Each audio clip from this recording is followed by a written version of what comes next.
mvua inyeshe isiponyesha, ile boma nimetoka naifungua. Nani anaamini anaweza fungua boma yao? Ni wewe unaweza fanya hiyo boma iendelee. Ashindwe kwa boma yenu. Shetani ashindwe kwa familia yenu. Shetani ashindwe kwa familia yenu.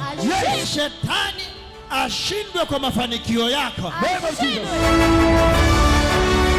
Basi mtazamaji wa runinga ya Tinga TV, niite Prophet Steve Juma, nimeokoka, Yesu ni Bwana.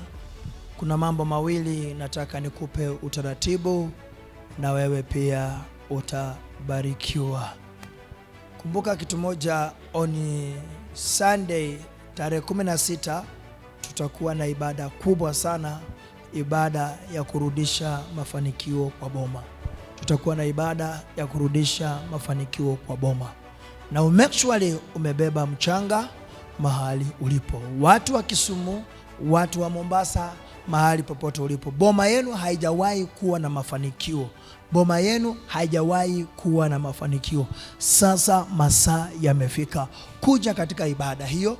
Ndapatia na maji, ndapatia na mafuta. Hiyo mafuta utapeleka kwenu kijijini, hiyo maji utapeleka kijijini. Ibada ya kurudisha mafanikio kwa boma. Kuna watu walisimama wakaongelea boma yenu vibaya, kuna watu waliongea kinyume na boma yenu. That's why boma yenu haijawahi inuka. Usikose ibada ya kufungua mafanikio kwa boma ama kurudisha mafanikio kwa boma. Kuna mtu ananiangalia kwa boma yao watu waolekangi, basi usikose hiyo ibada. Kuna mtu katika boma yao watu wanasoma lakini hawapati kazi. Don't miss that service. It'll be good for you. Umekaribishwa. Shalom.